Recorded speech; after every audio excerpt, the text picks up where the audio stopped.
I am not speaking anything Tamanna, मैं सिर्फ wait कर रही थी कि एक दो बच्चे और ज्वाइन कर ले, तब तक मैं बस बना रही थी स्ट्रक्चर्स कि थोड़ा इजी हो जाए।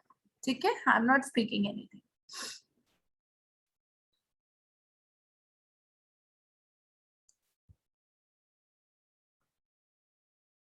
थोड़ा सा ना इस चीज को ढंग से समझने की कोशिश करना, बिकॉज ये चीजें ना आपको स्ट्रक्चर एक्सप्लेन करने में ना, चीजें बनाने में बहुत हेल्प करेगी। अगर आप ये चीज सही से समझोगे तो this will help you in understanding of making the structure.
अब देखो,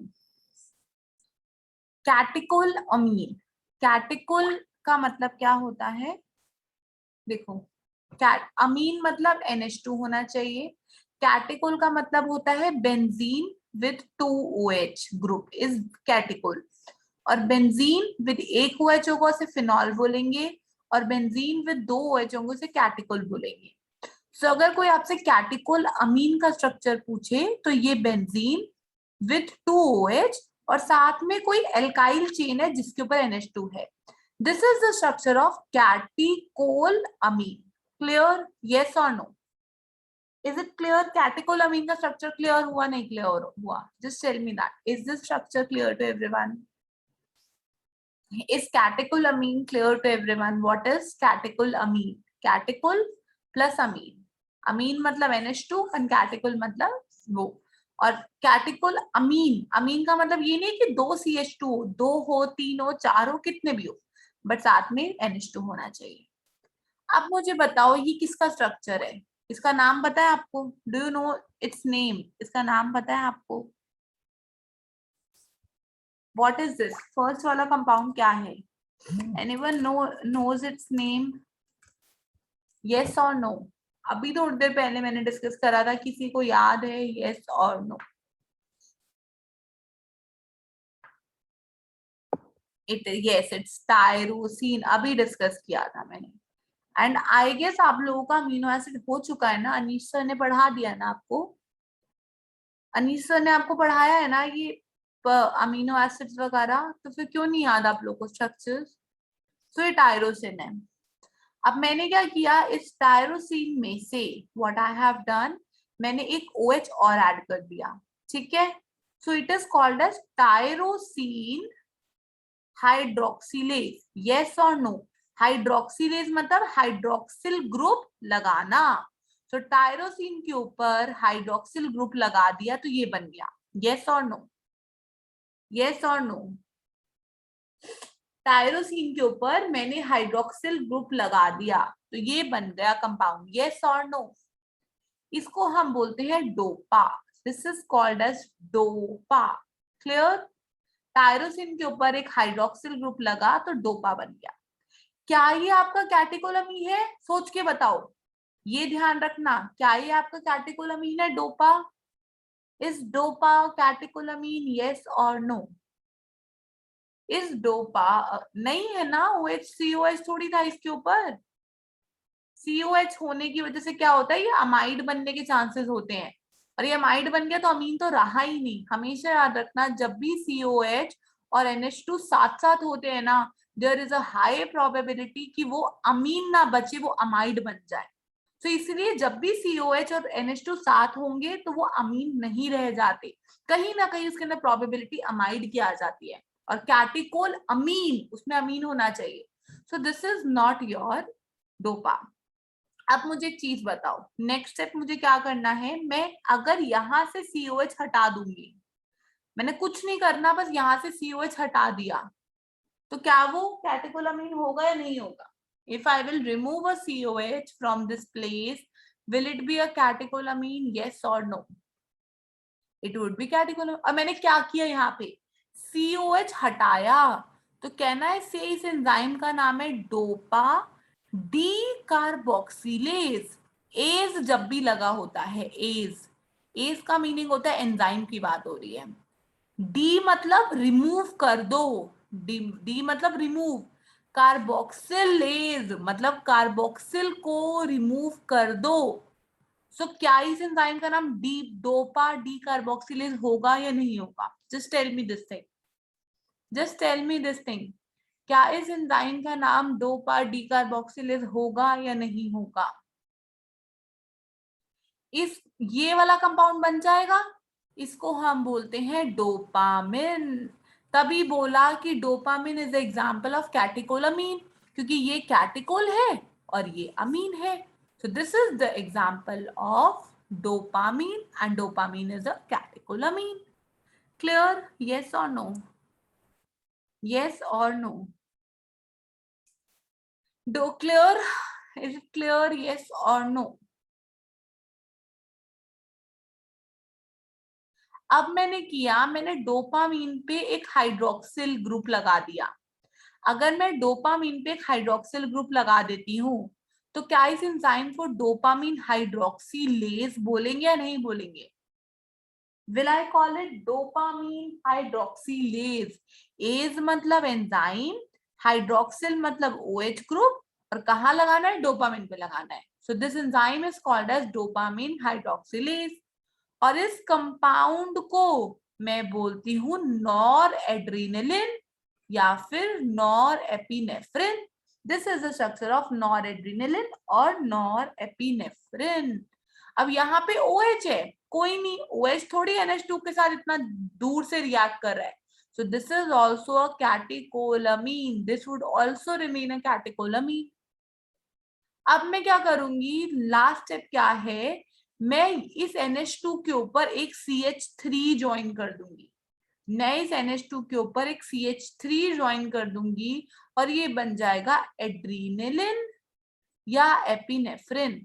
जो नॉर एड्रीनलिन है ना, नॉर एड्रीनलिन, नॉर एड्रीनलिन हमेशा याद रखना, कहीं पर भी अगर नॉर लिखा है ना, मतलब एड्रीनलिन में से CH3 को रिमूव करोगे तो आपका नॉर एड्रीनलिन बनेगा। नॉर टर्म का मतलब होता है इस वाले टर्म में से CH3 को हटा दो।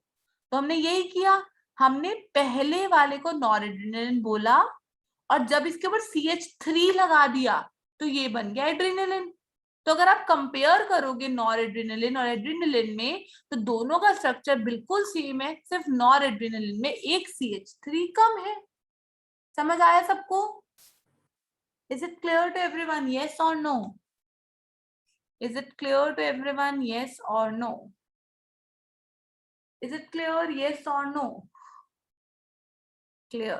So अब मुझे एक चीज बताओ, स्ट्रक्चर अगर आप लोगों ने कॉपी में नोट करा है, डोपामिन, एपिनेफ्रिन और नॉर एपिनेफ्रिन, क्या ये तीनों आपके कैटेकोलामीन है या नहीं है?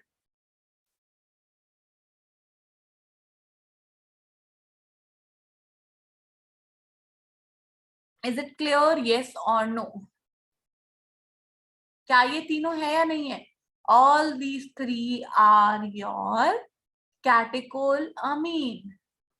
लेकिन याद रखना, आप मुझसे ये क्वेश्चन पूछ सकते हो कि मैम यहाँ पे तो हमारा CH2 CH2 NH CH3 लग गया, जो एड्रीनलिन है, एड्रीनलिन में NH CH3 लगा, क्या ये अमीन है या नहीं है?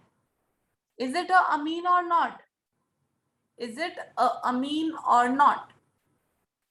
बताओ, सोच के बताओ। एड्रीनलिन में NH2 हट के NH CH3 लग गया, yes it's a amine but it's a secondary amine, dopamine और आपके नॉरएड्रेनालिन में प्राइमरी अमीन था, बट यहाँ पे सेकेंडरी अमीन है। सेकेंडरी क्यों बोला इसको? क्योंकि ये 2 कार्बन से अटैच है, ये नाइट्रोजन 2 कार्बन से अटैच है, और जो दूसरा वाला था डोपामीन और नॉरएड्रेनालिन था, वहां पे NH2 था और बस वो 1 कार्बन से अटैच था, इसलिए उसको प्राइमरी अमीन बोला।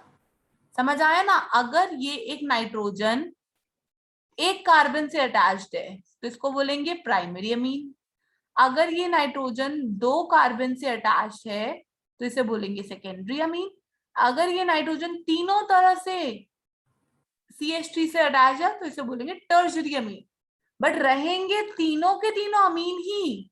सो याद रखना, जो आपका एड्रीनलिन होता है वो सेकेंडरी अमीन से बनता है, और जो आपका डोपामीन और नॉर एड्रीनलिन होता है वो आपका प्राइमरी अमीन से होता है। क्लियर? इज इट क्लियर और not? Is it clear or not? Is it clear or not? So आपसे कोई पूछ लेगा कि कैटेकोलामीन का प्रिकर्सर क्या है? कैटेकोलामीन का प्रिकर्सर क्या होगा? टायरोसिन। समझ आया? ऐसे ही हमारे अमीन जो हॉर्मोन्स हैं, अमीन हॉर्मोन्स में 3 एग्जाम्पल होते हैं। एक होता है कैटेकोलामीन जिसमें 3 आते हैं, डोपामीन, एड्रीनलिन, नॉरएड्रेनालिन। इनके प्रिकर्सर कौन है? इनका प्रिकर्सर है टायरोसिन। दूसरा एक होता है, आपने पढ़ा होगा हिस्टिडीन। हिस्टिडीन एक अमीनो एसिड है या नहीं है? Histidine is amino acid, yes और no? Histidine is amino acid और ये एक हार्मोन प्रोड्यूस करता है जिसे बोलते हैं हम हिस्टामिन। ऐसे ही एक और अमीनो एसिड आपने पढ़ा होगा, tryptophan. You have studied about tryptophan. जो ट्रिप्टोफैन होता है, ट्रिप्टोफैन वो एक अमीनो एसिड होता है जो कौन कौन से हार्मोन बनाता है? वो बनाता है सीरोटोनिन, और एक और हार्मोन होता है मेलाटोनिन। सीरोटोनिन, मेलाटोनिन तो आपको याद होगा ना, पीनियल ग्लैंड से मैंने आपको पढ़ाया था। पीनियल ग्लैंड से जो हार्मोन रिलीज होता है उसे बोलते हैं melatonin, and melatonin is your cardiac rhythm को मेंटेन करता है। सो ये सारे एग्जाम्पल्स हैं आपके अमीन अमीन वाले हॉर्मोन्स के, एंड इन सबके प्रिकर्सर्स आपको याद होने चाहिए। तीनों कैटेकोलामीन का प्रिकर्सर है टायरोसिन, हिस्टामिन का है हिस्टिडिन, सेरोटोनिन है आपका ट्रिप्टोफैन। सेरोटोनिन आपका ना एक्साइटेटरी होता है, इनिबिटरी नहीं होता सेरोटोनिन, क्योंकि ये हैप्पी हार्मोन भी कहीं ना कहीं बोलते हैं कि सेरोटोनिन ज्यादा रिलीज होता है तो आप कहीं ना कहीं हैप्पीनेस को क्रिएट करता है वो। So it is a excitatory hormone. So ये सारे एग्जाम्पल हो गए आपके अमीन हार्मोन के। तो मैंने क्या बोला? Water soluble amino acid are divided, water soluble hormones are divided into 2। One is amine hormone and second is protein और पेप्टाइड। अमीन के अंदर हमने 3 कैटेगरीज पढ़ी, एक पढ़ा कैटेकोलामीन, दूसरा पढ़ा हिस्टामीन, तीसरा पढ़ा सीरोटोनिन और मेलाटोनिन। क्लियर यहां तक सबको? यहां तक सबको क्लियर है नहीं क्लियर?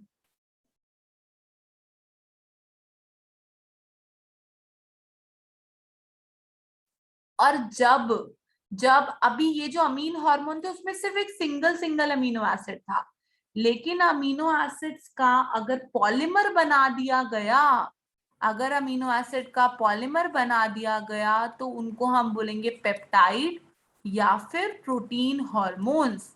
और इसके अंदर आपका एमाइड बॉन्ड होता है, ना कि अमीन bond.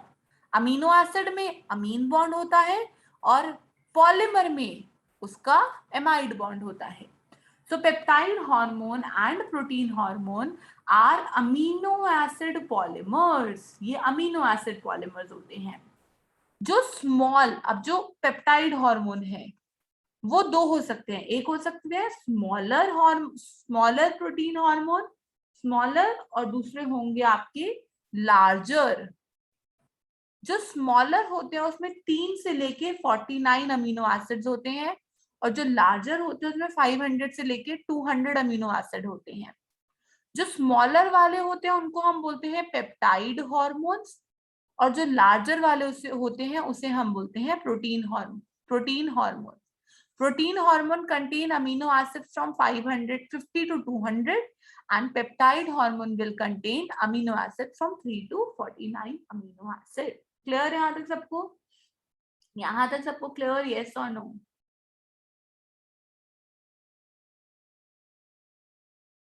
Is it clear? Yes or no? अब जो स्मॉलर है, स्मॉलर को क्या बोला? स्मॉलर को पेप्टाइड हार्मोन बोला. उसके अंदर क्या है? उसके अंदर 3 to 49 अमीनो एसिड है. इसके दो एग्जांपल्स हैं जो मेनली हमें याद रखने हैं, जो हमने हाइपोथैलेमस से पढ़े थे, एडीएच एंड ऑक्सीटोसिन. एडीएच का दूसरा नाम था vasopressin. So these two are peptide hormone. और larger are protein, and protein मतलब 50 to 200 अमीनो एसिड. और इसके एग्जाम्पल बहुत सारे होते हैं जो भी हम पढ़ेंगे. ह्यूमन ग्रोथ हार्मोन, आपका थायराइड, बहुत सारे हार्मोन्स पढ़ेंगे, वो सब यहीं पर कैटेगराइज होंगे. हाइपोथैलेमस, पिट्यूटरी ग्लैंड के ऑलमोस्ट सारे हार्मोन्स यही आते हैं. बस ये दो याद रख लो जो पेप्टाइड में है, बाकी इसको छोड़ के सारे प्रोटीन्स में आएंगे. क्लियर है यहाँ तक सबको? Is it clear till this point? Yes or no? Is it clear till this point? 8 ये क्या लिखा हुआ है? एग्जाम्पल बताना. लार्जर, अच्छा सुनो आशु, अभी एग्जाम्पल मत लिखो लार्जर के. जब मैं आपको हाइपोथैलेमस वगैरह बताऊंगी ना, तो जितने भी हॉर्मोन्स वहां आएंगे ना, इनको छोड़ के वो सब आपके लार्जर के हॉर्मोन्स होंगे. तो मैं कितने एग्जाम्पल आपको लिखवाऊं ना, तो अभी मैं आपको एक एक करके सारे ग्लैंड्स पढ़ाऊंगी. जैसे पहले हम हाइपोथैलेमस पढ़ेंगे, फिर पिट्यूटरी पढ़ेंगे, फिर हम थायराइड पढ़ेंगे, पीनियल पढ़ेंगे, सारे ग्लैंड्स पढ़ेंगे. तो एक एक करके मैं आपको वहां पे सब जो भी एग्जाम्पल्स आएंगे वो बताती जाऊंगी. ठीक है?